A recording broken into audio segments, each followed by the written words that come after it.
they've taken one through them for another project. And if you would like for us to see if that will count, just send that to us and let us know, and we can see if that will count for our purposes. And most likely it will if it's from another state agency. Okay, so does anyone have any questions on those housekeeping things? Don't feel free to come off microphone, or if you have any questions, or you can raise your hand. And I'm sorry for those of you who were hoping that this would be recorded. I did just start the recording. That's my bad. I guess folks who weren't here and missed the first 9.5 minutes of this will just, they'll have missed out on that really, really cool moment, those moments that we had at the beginning of this office hours. You had to be there. But a lot of this stuff is rehashing information, so hopefully they won't have missed too much. But just so you know, you all are being recorded. Okay, it doesn't look like we have any questions that I see. Let me see if there's any. You can also drop them in the chat if you'd like, if you want to type it. But I don't see any, so I think we're good to move on. Thanks, Jackie. Thank you, Jackie. Mm-hmm. I appreciate it. So the next little section here that we're going to be discussing specifically concerns amendments as we move into the FY25 fiscal year. So if you guys received the email on September 10th, that includes important FY25 relevant dates. I believe it also included a list of trainings that are being offered via UTLEIC. So that's always a good flyer to have, and go ahead and save that to your file if you have any training in your budget, or if you want to send some of your staff for training at UTLEIC, which we highly recommend. Go ahead and save that for your purposes. If you guys, if you did not receive an email from the info.ocjp at tn.gov email address on September 10th, please drop us a little message in the chat right here, and we'll take a note and we'll make sure that we forward that email to you. But that was meant to go out to everyone who is listed as either a project director or fiscal director or an additional contact for your active VCIF grant. So if you didn't get that email, that means we don't have you in our system. So please let us know, and we can make sure that we add you to our system and forward that email to you. Sorry, Erin. Thank you, Ben. So moving on, as I said, we're going to be covering amendment requests and details specific to the amendment request for VCIF contracts in particular. So this is going to be a little different than last year. So we're moving the deadline to submit an an amendment request by January 31st of 2025. We had it a little later in the year last year, but we're going to bump it up just a bit.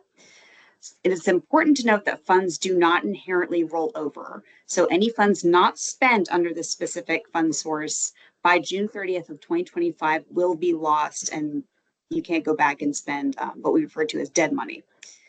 Moving on, requests must be submitted in writing via email. And of course, it's fine to give us a call ahead of time, just discuss the basic plan for what you guys want to do. But in any case, it does have to be submitted to your program manager in writing.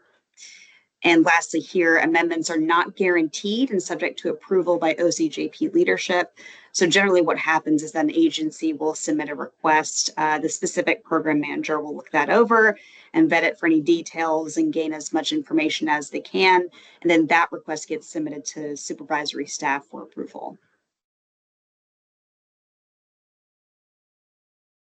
So this will explain the outline of what we expect and what we need in each individual amendment request. And this is going to be different for every agency, but this is just a general outline of what you can expect. So first, the new expense and justification, and seeing as how a lot of these are equipment-based, this is going to be relevant to you guys as well. So the new expense and justification, basically, what is it? Why do you need it to address violent crime? How much money needs which budget category and to which budget category? So if we're moving funds and capital purchase to supplies or vice versa, basically how is the money being moved and how does that affect each amount in the line item? The reason for eliminating the old expense, if applicable, this isn't always going to apply to each budget, but just in case it does, and how this will affect your project overall. And additionally, we need confirmation that the new activity will be completed by June 30th, 2025, because as I said earlier, funds do not inherently roll over. And just to help us out and just to get some of the work out of the way to begin with, you can go ahead and submit a revised budget. That takes a lot of the guesswork out of what we're going to be working on anyway. So if you want to go ahead and work on a prospective budget and submit that along with your request, that is very much appreciated. Continuing, so some common amendment requests that we see, especially because a lot of these are equipment-based grants. One of them is increasing or adding items that fit with the current budget described in the scope. So radios, body cameras, some other examples are tasers, body armor, things of that nature. Second most common request that we see is moving funds in excess of 20% of a given budget line item, which constitutes an amendment for OCJP purposes. And the requests unlikely to be approved. Again, we can't guarantee, but these are not necessarily viewed favorably. Generally, unallowable expenses. Again, Jackie included the link to the OCJP manual if you want to take a look at that to brush up on generally unallowable expenses. Second is moving small amounts of unspent funds and new expense due to unreasonable delays in the original project. And lastly, formula and collaborative grants are not the same inherently. So do not assume that similar requests will be approved based on the overall design and the differences between the formula and collaborative grants.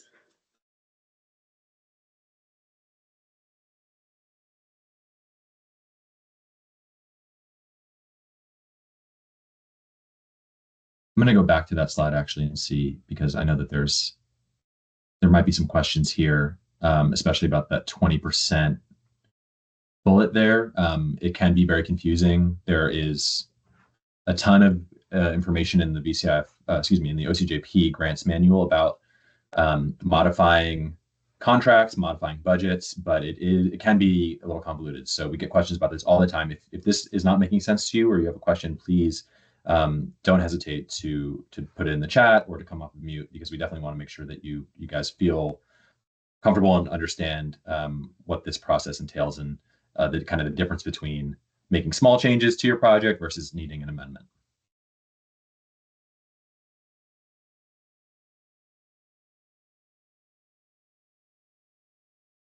But if we don't have any questions at this time, we'll continue on with our slides, and maybe some stuff will pop up later. Okay, so now I want to talk about invoicing, which is, we talked about amending. We wanted to make sure you guys had that information early on in this fiscal year, because we do have the end of January due date, cutoff date for amendment requests. Invoicing is something that everybody will be doing and hopefully doing frequently. So just a couple of basic facts about invoicing. So VCIF and all OCJP grants are reimbursement grants, which means that you must spend money on budgeted items. And then once the items have been procured, then you request for reimbursement from the state by invoicing.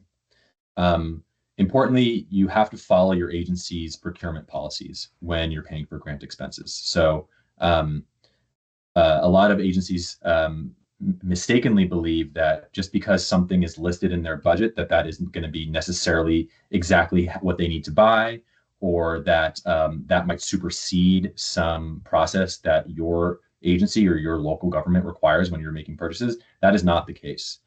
Something being in your budget means that we have approved it as an allowable expense for your project, but it doesn't mean that, for example, you can circumvent having to bid that purchase out if the purchase were to meet your agency's bid threshold.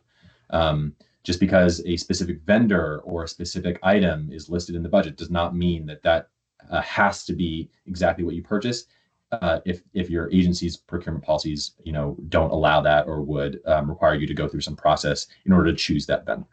So definitely want to make sure that y'all are aware. The contract does not supersede your local government policies when it comes to making purchases. Another important detail here is that the expense has to have occurred before you can request for reimbursement. This is a lot of times written into your agency's policies, but sometimes it's not. So just note that if the funds have not been spent yet, if you haven't paid your, for this expense yet, you should not be requesting reimbursement from the state. We are looking to make sure that this your purchase happens and goes through before you request for reimbursement. So kind of reverse those two bullets there, but these are probably two of the biggest mistakes we see when we're looking and monitoring contracts, looking at your reimbursement history. We see a lot of these, unfortunately, a lot of these errors.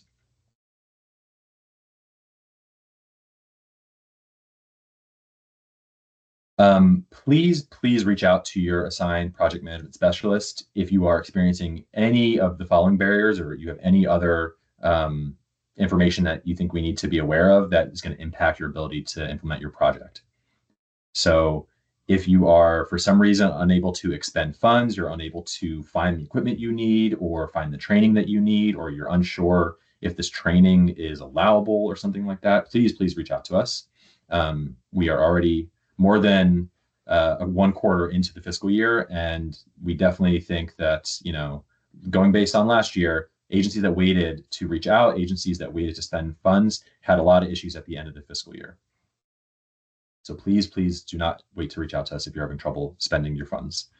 If you are anticipating a delay in receiving equipment, we saw this a lot last year because of supply chain issues, also because this grant went to over 300 agencies. There were over 300 grants going over to, about 260, 270 agencies, and a lot of the agencies were buying some of the same stuff. And so vendors in Tennessee were stretched pretty thin and having to deal with a lot of requests. So that might also be another reason why there might be delays in receiving equipment deliveries. So let us know if you're experiencing that. If your contract has staff in your budget, you're trying to hire staff and you're not able to hire staff, or you have a vacancy that is open for more than 30 days, you need to reach out to us and let us know. That's written in our grants manual. There's guidance on that in the OCJP grants manual, but we still see sometimes that agencies wait to let us know. There's not going to be any ramifications. There's no consequences for having a position open. We just need to know about it so that we can note that and then also provide assistance, whatever assistance we can provide.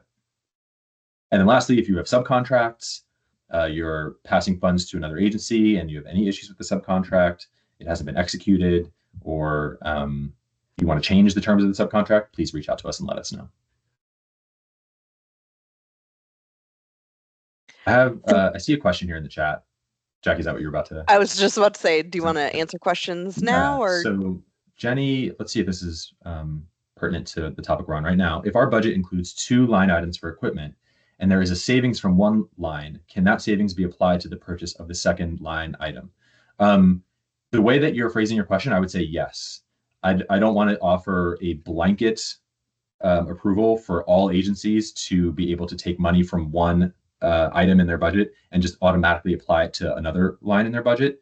But if I'm reading this as like 2 pieces of equipment in the same budget category. So if you have your supplies category has 2 items in it, like tasers and radios or something, right? That's a really common one. And your tasers cost $300 less than you had budgeted. Those $300 can be used for your radios, right? I'm intentionally using a really small amount of money here and really keeping it simple by having 2 line items that are like in the same budget category. That is totally fine. If there is a significant amount of unspent funds, or you have unspent funds in one category like supplies and you want to use it in your capital equipment category, for example, that may or may not be allowable depending on how much money you have in those line items. And that's where our 20% rule comes into play. So if that is the case, you need to reach out to your project management specialist and let them know the situation, and they can probably set you straight in a couple of minutes. So these are really common requests, but we just don't want you to get in trouble and then be liable to have to pay money back to the state just because you overspent a line by like a couple of dollars, right? It's a kind of a headache, and then you guys are on the hook for funds. So let us know if you experience cost savings of any significant amount, anything that you want to move outside of a budget category. Jenny, did that answer your question? Jenny. Okay, perfect. Good. Good question. Okay, a little bit more about invoicing. So who is the person who submits the invoices? Anybody who is working on your, is a personnel that works on your grant can submit the invoice. So that can be the project director, the financial director, an authorized official. If you're going to have someone else submit, someone who's not one of these three positions submit the invoice, at the very least, these positions should be copied on the email. So you can leave off the authorized official if it's like, the mayor of a big city and you don't need them involved in these emails, that's totally fine. But you should copy the project director and the financial director if you are someone who's been delegated to do this work, because we need to make sure that everyone who's on the grant is aware of the invoicing. A lot of times we also, not a lot of times I should say, sometimes we see that some of the grant responsibilities have been outsourced to another agency, like an agency that might help with grant writing or grant implementation. Those folks, absolutely, they're valuable, and we want you guys to follow whatever practice you use to make sure you can implement this project. But they should not be submitting invoices. Invoices should be submitted by the agency that has the contractual relationship with the state. So that would be the town, the city, the county, an employee of those entities, or in a lot of cases, the implementing agency, so the police department or the sheriff's office. Those should be the folks who submit invoices.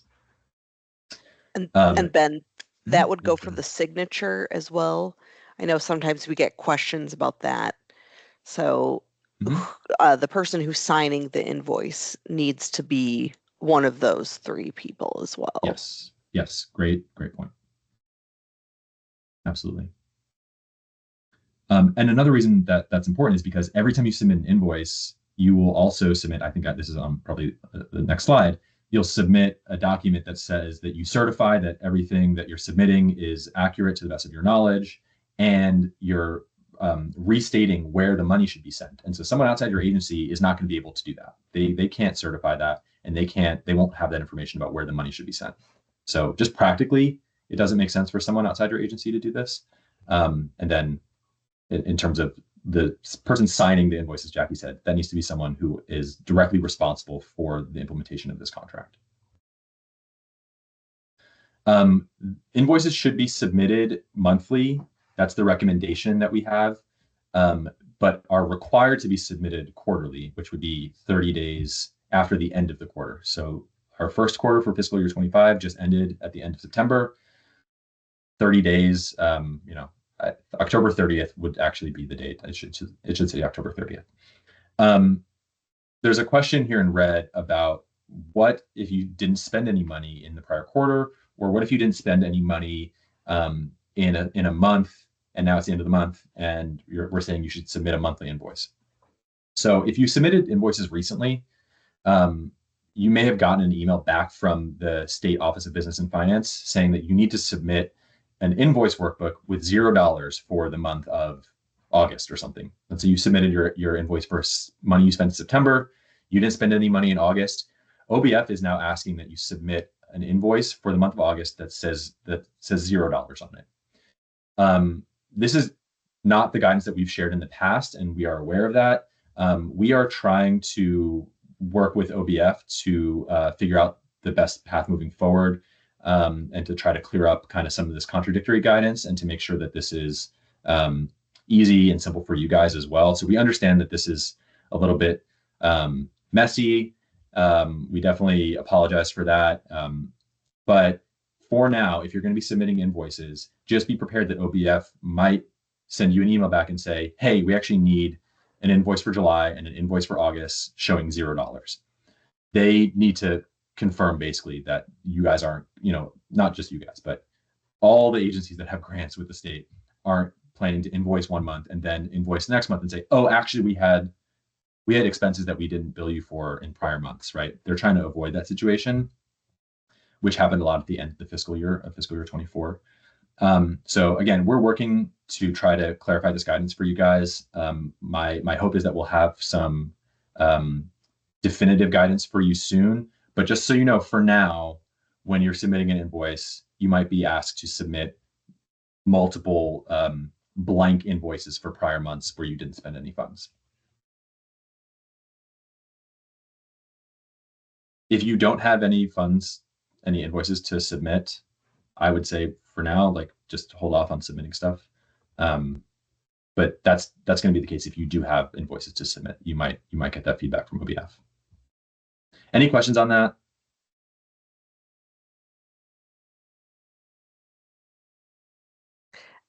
And Ben, if they are asked to submit a 0 invoice, that would just be like submitting on the workbook the prior tabs for 0, and then they would need to sign it, correct, Yes, as well? Okay. That's right. Yep. So the workbook that you submit is an Excel document, and we ask, let me see if this is on the next slide. Yep. Okay. So what you submit when you submit an invoice is you submit the entire workbook in Excel to obf.grants@tn.gov. It will have the amount that you're requesting for reimbursement in the given month that you're submitting. And then it will have all the prior tabs showing your past month's expenses. So it's a cumulative document, which is why that we ask you submit the entire document. We also ask that you don't change any columns other than this month's expenses column. That's because OBF like painstakingly puts together these workbooks for each and every contract that we have, and they put in the contract amounts in each budget line, and so that's what you're putting your numbers in against. So what Jackie was saying is, if you have to submit a $0 invoice, that you're submitting that workbook again, basically. And each tab of the workbook, you're signing and certifying that this is what we're submitting for this month. As you submit invoices, you should also be saving all your receipts, all your purchase orders, delivery slips. Save everything you're getting that shows that you spent these funds in your grant file. This is going to be important for potential audit, and it's also going to be important because we, as an office, will at some point monitor your contract, and we'll be looking for you to be able to corroborate your expenses. I'm going to get to monitoring here in the next couple of slides, but these are the documents that you need to be saving in your grant file. You do not need to send them to OBF. They're not going to look at an itemized receipt when they issue the reimbursement, but later on, our office will look at it and potentially, audit comptroller will look at it. As has been mentioned, you'll complete the invoice certify document and submit it each and every time you submit an invoice. And please check that the address on that document is correct, because that's where the funds will be sent when you're issued your reimbursement.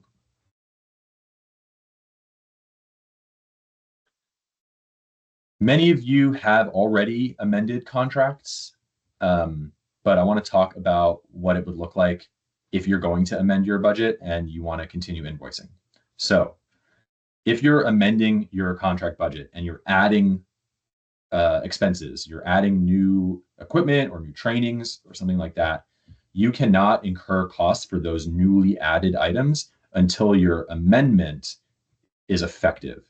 So basically, it's the same process that Aaron described earlier that we had when you contract, right? There's an effective date for your contract. Obviously, any expenses that you incur before that start date would be outside the project period. It's the same case for amendments, because up until the amendment is effective, your old contract budget is what's in effect. And if you have an item that's not in that budget that you bought, we're going to say, sorry, that's not an allowable cost. You bought that outside of the project period. So you must wait until the amendment is effective until you can purchase items that you add via that amendment. So an example would be you're adding a vehicle to your budget and the amendment is effective on March 1st of 2025. You cannot purchase that vehicle until March 1st of 2025, even though we've approved that expense and you're going to be able to buy it. Another key point is that you have to wait to invoice for these new expenses until you get your new updated workbook. So on the prior slide, we talked about your FY25 invoice workbook that you should have been sent for this fiscal year. That's based on your contract budget. If you amend that budget, we're going to issue you a new workbook. That workbook is going to be sent after your amendment is executed. It might be sent before the effective date. It might not be sent until after the amendment is effective. And so just make sure that when you're ready to invoice for new expenses that were added with the amendment, that you wait until you get that new workbook. So the example here is you bought your new vehicle on March 1st, 2025, and you're ready to invoice. If you still have if you're still using your old invoice workbook and you haven't gotten the new one yet, you cannot invoice for that vehicle purchase until you get your new amended workbook. OBF is usually really good about submitting these, issuing them in a timely manner, but just know, especially the second half of the fiscal year, things tend to get really gunked up and a lot of agencies submit amendments. There's a lot of invoicing, and so it just might take them some time to issue the workbook. Once you amend your contract, as soon as that new budget is finalized, you should start referring to that budget when you're invoicing. So this is a little bit complicated because we've previously been talking about the amendment being effective, right, and getting your new workbook. But you might still have project expenses that you're needing to invoice for, even while your amendment is being finalized, even before it's effective, right? So you can continue to invoice using that your current invoice workbook. You can continue to invoice using your old quote unquote invoice workbook for expenses that you already had in your budget. What we're saying is refer to that new updated budget that's going to be in your amendment when you're invoicing, because you don't want to over invoice a category. So I'll give you an example here. If your amendment is going to take $50,000 from your training category and move it to supplies so that you can purchase more supplies, and it leaves $10,000 in your training category, that is now how much money you have in your training category. Even if your amendment's not effective, you can't go over 10,000 because we're about to amend your contract and we're about to take money away from your training category, right? So you can continue to do trainings, you can continue to travel for those trainings and spend those funds, but you can't invoice for more than $10,000 because that's what you have left. So that's why you want to look at your new budget as soon as it's finalized to make sure that you don't over invoice a category if you're taking money away from it. Another example here would be your old budget and your amended budget both have radios in them. So you can continue to purchase and receive the shipments for and pay the vendors and then invoice for those radios, even while your amendment is processing. Amendments don't force you to like halt your project or anything like that, especially if these are items that are in your old budget and will be in your new budget. So I know this is a lot of kind of hypothetical future thinking about amending your budget. I do think that I want to make sure that this information is shared early because this will happen to some of you. You will be amending your contracts. And many of you have been through this process for one fiscal year now, so hopefully this makes sense. If this doesn't make sense or you have questions, please let us know before you invoice or spend funds that you're unsure of.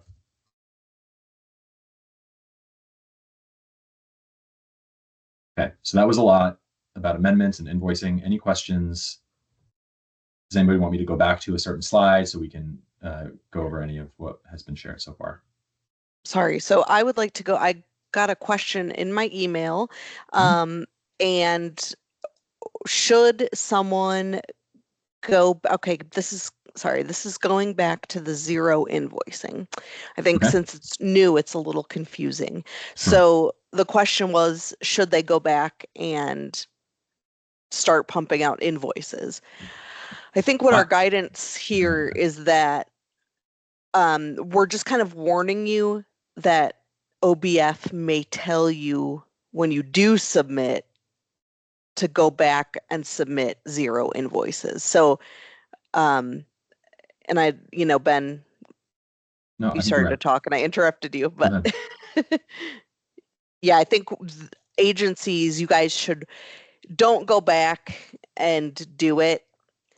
Just if you submit one for, say $1,000, they may email you back and say, hey, we need you to go back and submit August and September before we can process your October. So then you can do it. But don't proactively do it. We just want to give you a heads up that they have been requesting people to do that.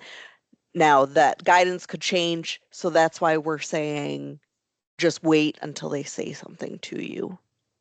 That's absolutely right. And that's why also I'm not putting definitive guidance on a slide here, because these slides, we're going to post them on our website.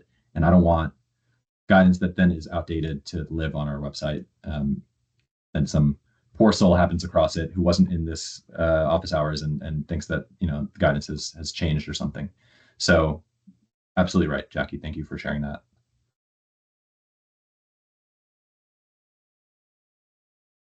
Okay. We're going to talk about monitoring now. This is another required project activity that will happen for every single contract. All of the contracts that end in fiscal year 25, so that end June 30th, 2025, which are all of yours, must be monitored. If they have not been monitored yet, we're going to monitor them during this fiscal year 25 monitoring cycle. That has started already. So some of you may have already been contacted about monitoring. And it will continue through September of next year and possibly beyond. We'll see. So some agencies will receive a full, that says desk review, but it should say a full monitoring. And that means we will either come to you on site and monitor this contract, or we'll set up a virtual desk review monitoring, which will be covering the same material, but it will just be, from the comfort of your offices. These reviews will happen for agencies that have salaries in their budgets or subcontracts in their budgets. At the very least, there might also be some other full monitorings that we conduct for other reasons. So you'll be notified whether when it's your turn to be monitored, how the monitoring will be conducted. We're just kind of sharing with you, the two kinds of monitorings that we do. So one is the full monitoring, either on-site or desk review. And then the other type of monitoring, which will be for the majority of contracts for VCIF, are point-in-time monitoring, or PIT monitoring. This is going to be for contracts that only have equipment, training, or overtime in their budget. So if that description fits you, you're most likely going to be PIT monitored, which is I'll get into what the process looks like. You might have a more complete monitoring, but most likely you will have a point-in-time monitoring. OCJP staff will reach out to initiate this process. If you want a little sneak peek of what that will look like, and you just are really, really anxious to get monitored and you want to know what it's like, we do have an office hours recording from March of this past year that goes through the PIT monitoring process. So you can feel free, and Jackie just put the link in the chat there for you to watch that video. If you're not sick and tired of my voice yet, you will be by the time you are done with that video. So a little bit more about PIT monitoring. What this is an expedited monitoring process that looks at least 10% of a contract value based on your invoicing. So we'll take 1 or 2 invoices in most cases and ask for you to share with us your process for spending those funds. And so the way that this works is we send you an email, you fill out an online form that takes you through the monitoring process. That form is due 15 days after we send you the email. So we try to get these done. We try not to take too much time to monitor. And you look at the invoice that we send you, and you look at that invoice and you say, okay, what did we buy that was on this invoice? Only those expenses are what we will be monitoring. That's the information that we'll be looking for.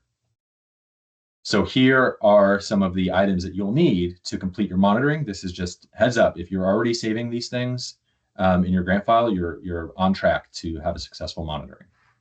So one of the things is the invoice that we will send you. We'll send you one of your invoices. Another thing you'll need for the monitoring is your agency's purchasing policy. That will include the bid threshold, any exceptions to bidding out purchases, and any other relevant information. That's what we'll be looking for in your policy. This is a big one here. We'll be looking for evidence that you followed your policy. So for example, that would be evidence that you got bids or quotes for your purchases, that you used the statewide contract if you did that, that you got a sole source exception to your bidding threshold. If you did that, if you purchased items via the sole source exception, or if you use like a cooperative purchasing agreement, like Sourcewell or something similar, that you followed your agency's policies and Tennessee state law regarding those types of purchases. So this is a big one. A lot of times what we see, and a very common error, is that when you are choosing the vendor, you didn't follow your agency's purchasing policy. That's why I really harped on that earlier about what's in your budget. You know, if it says a specific vendor, it doesn't mean that that's the vendor you choose. You have to follow your agency's procurement policy. A lot of times we see that agencies did not follow that policy. Another common error is that when you submit your response to the monitoring form, you leave out one of the documents showing that you in fact were compliant. So maybe you purchased a piece of equipment from a vendor and that was the only vendor that sold that equipment. So that would be a sole source vendor, but you didn't send us the sole source letter, or you didn't send us the approval form that your agency uses for the purchasing person to approve a sole source purchase, right? Whatever documents you have showing that you followed your purchasing policy, please send those when it's time to complete your monitoring. A lot of times we don't get those the first time and we have to reach back out to you to have you resubmit them. Jackie and Aaron, I'm going to ask you guys to jump in here in a second, but I want to get through some of the other things that we'll need for the monitoring. Another required attachment is proofs of purchase. So send us the documentation showing that you completed your purchase and the exact amount that you spent on your equipment items. A common error we see is that an agency will just send us an invoice from a vendor or a purchase order from a vendor showing an amount, but without the check that you sent to the vendor, or the receipt from the vendor, or a approval on that invoice showing that it was paid. We can't really verify that that's what you paid to the vendor, and that's what we're there to do. So we need to see proof of purchase, proof that you spent the funds. Another common error we see is that amount that you paid to the vendor is not matching what you invoiced the state. And so this is often something that we see. It is a big issue if you invoice the state more than you paid the vendor. That will be something that we'll note in the monitoring, and you would have to pay those funds back. If you invoice the state for less than you paid the vendor, that's a question that we'll have, like, why did that happen? It won't be as big of a deal because you didn't overbill the state, but we still want to know, like, why do these numbers don't match? In every instance, the amount that you invoice the state should match what you paid the vendor. Another item we need to complete your monitoring will be the equipment worksheet. So this is something that you'll see when it's time to fill out your monitoring. We ask you to make a list of the equipment that you bought that we're monitoring. So a lot of times we see agencies forget to put items in that worksheet. And then the last thing that we need is photos of any equipment over $500. So sometimes these are left out. A big thing that we do see, though, is that if you were purchasing vehicles and your vehicles were required to be marked vehicles, which is almost every single vehicle that VCIF funds will pay for, that we need to see that you've marked that vehicle. So if we can talk more about vehicles on a case-by-case basis, but just broadly, if your vehicle is not used exclusively for undercover work or covert operations work, and you do any amount of patrol or other law enforcement work with your vehicle, it needs to be a marked vehicle. We have a raised hand, and Great. Okay. Yes. Jerry, do you have a question? Let's see if we can unmute you here. I don't know if you may have to unmute yourself. Let me see.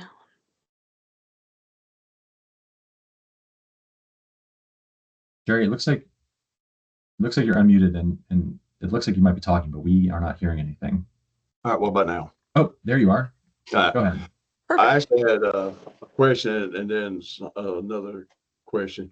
On these photos of the equipment, like we purchased LPRs. We turned everything in. We've got them. We're waiting on the installers to come and pick them up, everything. Does it require photos of the LPRs, the boxes and stuff? Do we need to, because I kind of took this over not long ago, and I don't remember anything on the photos, but we do still have them here, and that's why I need to know, do I need to take pictures of them? But we've done been reimbursing everything for them.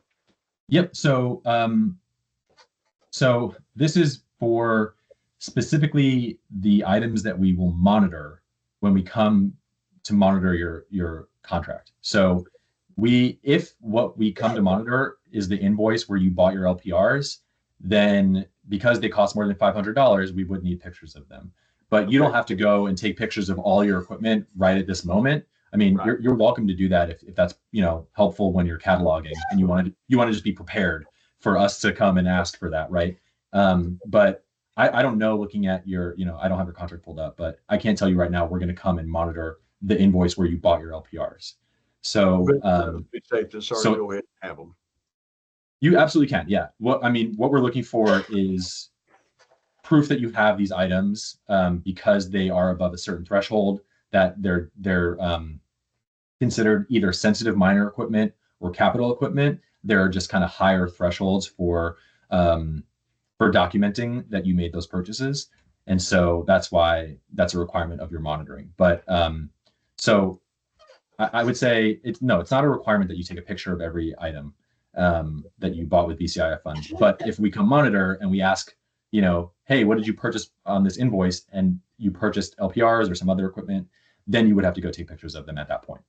Okay. Yeah, we've had some people send in, like, you know, live from the field shots too, you know, things that have already been installed. So they don't necessarily have to be in the box. But if you have to go, you know, take a picture while it's deployed, you know, that would be fine as well. So. Okay. I have one more thing. I was a little late trying to get this thing logged in, and we was talking earlier, which we've been submitting zero balance when we don't spend nothing. But we kind of ran into an issue halfway through because we was last year's budget when we purchased these LPRs. And you said you had some new people. They might want to be aware because we're the city police. We have like city street department and everything else. And so on our verification of certificates, where you're saying, yes, I did spend or didn't spend, they came back about halfway through, and then we had to start specifying it was for the police department because they were different entities attached to the city. So somebody may get a question like that, like you're submitting the wrong certificates, what they kept telling me. And I finally just like, what exactly are you supposed to say? And it had to say Lawrenceburg Police Department. And because we have the street, the fire and sanitation, everything else that falls under the city, we had to specify we was the ones and it was the police department. But we didn't start out having to do that. But then halfway through, they wanted to know which agency they was getting the certificate from. And I didn't know if y'all went over that earlier before the few minutes before we got into it. Yeah, we definitely did not go over that. And I think what you're referring to, correct me if I'm wrong, sir, is that for LPR specifically, there is a very, very lengthy process of approval for getting those for your agency. So this isn't related to OCJP invoicing or monitoring anything. This is related to Tennessee Department of Transportation. They're possibly them or possibly Department of Safety. I'm not sure at what point in the process that this happened for you, but I'm really glad you brought that up because agencies that have LPRs need to be aware that it takes a long time and a lot of the bureaucracy needs to be exact, right? The paperwork needs to be exact, as you're saying. So a lot of agencies moved their LPR purchase from FY24 into FY25 because they wouldn't have time for it. If that is your agency, I'm talking to you right now, please do not delay on getting the TDOT application process going and getting all your ducks in a row in terms of the equipment. And sir, Mr. Jerry, what agency are you with? You said Lawrenceburg Police Department? Lawrenceburg, Tennessee, yes. If agencies have questions, can they reach out to you guys? Because this has been, some agencies have been successful with this and we've heard from them. Some agencies we haven't heard from at all. So I don't know if they're struggling or not, but you're definitely, you're not alone out there if you're struggling with the LPR process. Would you be willing to to put your email in the chat, and an agency, if they're struggling with LPRs, maybe can reach out to you and pick your brain on how you got through the process? Yeah, because it is a lengthy process. There's a lot of requirements to it and everything like that. And like I said, I'll be more than happy to do that. And, because we got ours last year, but like I said, it was a long, drawn out process of everything you had to do. But yeah, I'll be more than glad to put it up there. Thank you so much. That's awesome. Really glad you brought that up. We have also an LPR office hours that we conducted. I think it was back in February. It might have been earlier than that. It might have been like November or something. If you go to our VCIF Fund Source Chapter website, go down to the office hours tab, you'll see a list of the prior office hours, and one of them has LPRs in the title. We had T.com and explain the process, so folks can definitely avail themselves of that resource as well. I do want to keep moving because I'm showing we have about 5 minutes left, and we do have some more slides to get through. But thank you for offering Lawrenceburg folks to share your knowledge with everyone. Really quick on the PIT monitoring, if you want to get a head start on seeing what this process will look like, we have these available resources on our Fund Source chapter. You can use that QR code to go straight there, or you can click on these links. We'll send out this PowerPoint, and there's a walkthrough video on how to complete the point-in-time monitoring form online, and a video on how to complete the equipment worksheet, which is a component of the monitoring. So do I have any questions on the monitoring requirement for contracts in FY25?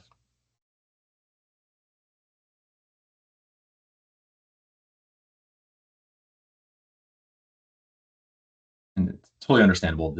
I would say, if you guys don't have questions yet, that's okay, because you haven't been monitored yet, and so you don't really know what questions to ask. But as you think of things, please let us know. I'm going to do a speed run through the last couple of slides here. So we have resources available for you all, for any agencies that are needing assistance with hiring for grant-funded positions. We have a law enforcement job posting website resource directory. If you're trying to hire for positions, that's on our Fund Source chapter, which has been shared in the chat. We have, if you are trying to find training, or you attended a really good training that you want other agencies to know about, please let us know that. We're trying to compile a list of training ideas for agencies with training funds in FY25. And then the last thing I want to share is we have a resource here from the COPS office, the Federal COPS office, which is for victim-centered, trauma-informed tools for law enforcement. So this is a really great opportunity, really great resource that we wanted to make you all aware of. I'm going to drop it here in the chat.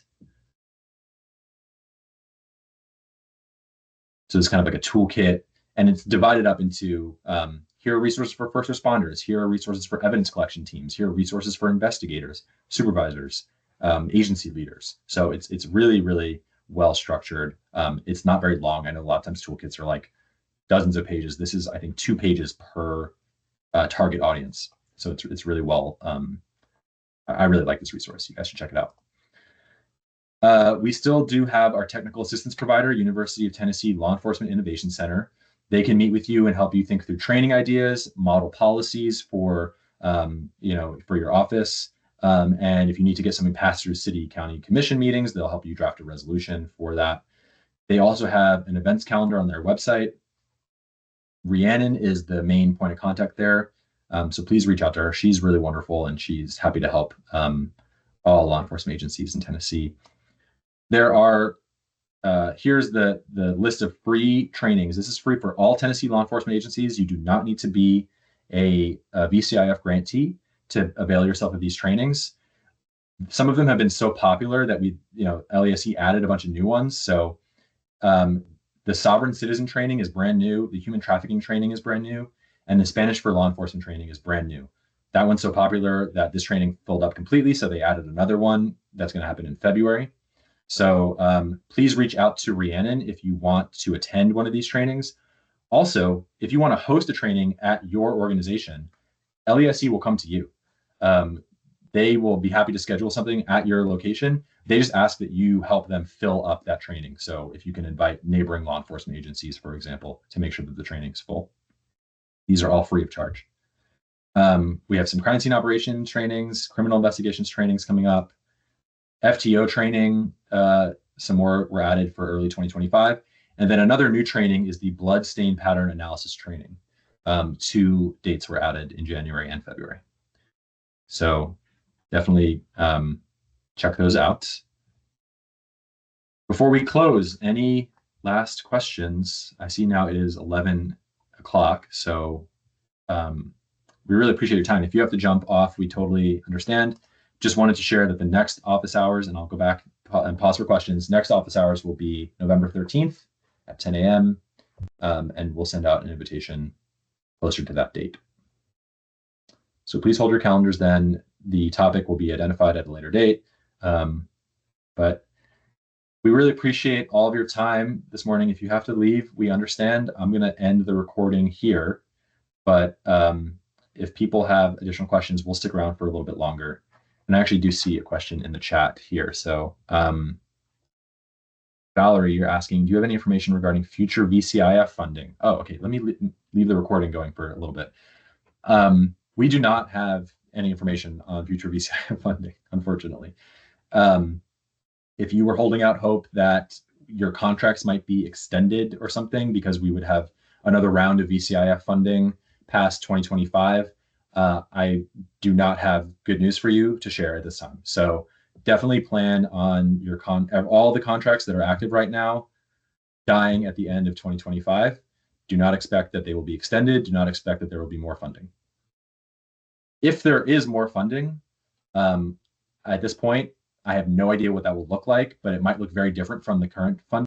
So it might require that we fund different projects.